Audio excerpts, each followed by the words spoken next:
Thanks for coming. So I am doing a 3-part poem. It is in 3 different perspectives, and I hope you enjoy. Habitual Sinner.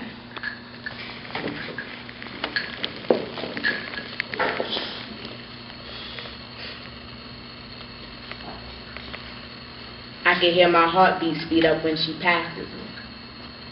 Nervously glancing at me, her stance seems to get tense when she's in my presence. Kind of like she's trying not to breathe, trying not to believe in her reality, but here I am.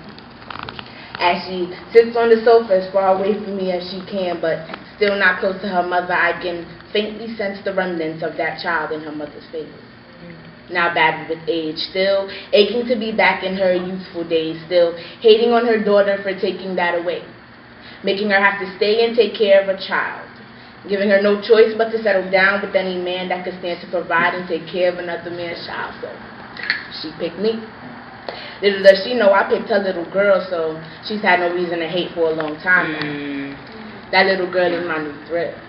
You couldn't understand the rushes I feel when she squirms and screams beneath me. Her pleading eyes only feed me, and I parasitically feed off of her.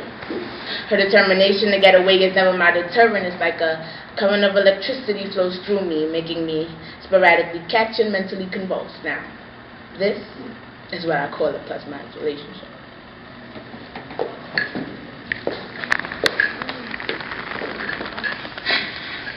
Habitual enabler.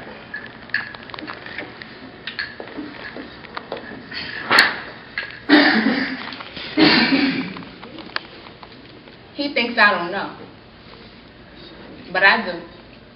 She wishes I would do something, but I won't. I can't. It's her fault anyways. Those hips, the ones I once had before I had her.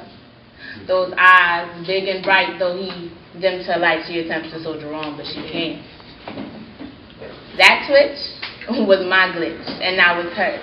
The reason why guys purr when she passes, why my man grabs her ass when he thinks I'm not paying attention, but I always am.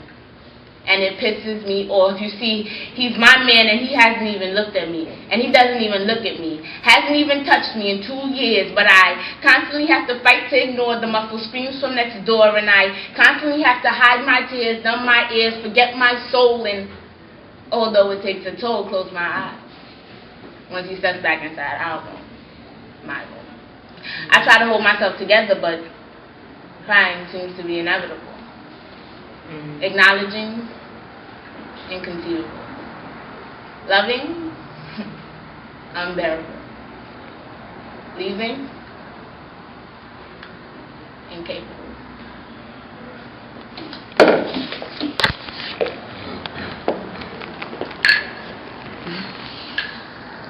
Habitually abused.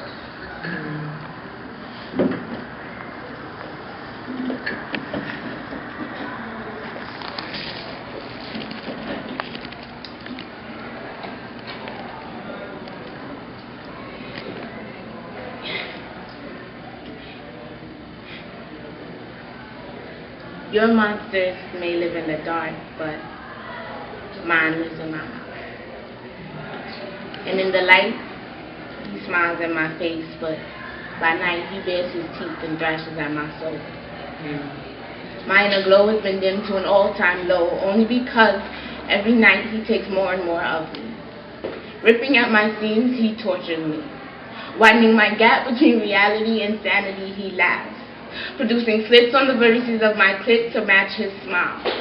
Switching the dimensions of my brain into an uncalculated mess, making this perfect math. And you'd think I'd be used to this by now, but algebra was never my subject.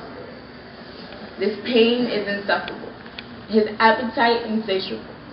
My rebellious attempts futile. I hate reaching out only to find that there's nothing to hold on to.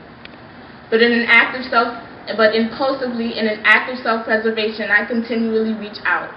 Naively hoping that one day it will not be the claw of a sadistic monster that grabs my hand, but the hand of my Savior. Be it divine or human, I'll be here. And if it's you that takes on this righteous task, look for my hand. It'll be there.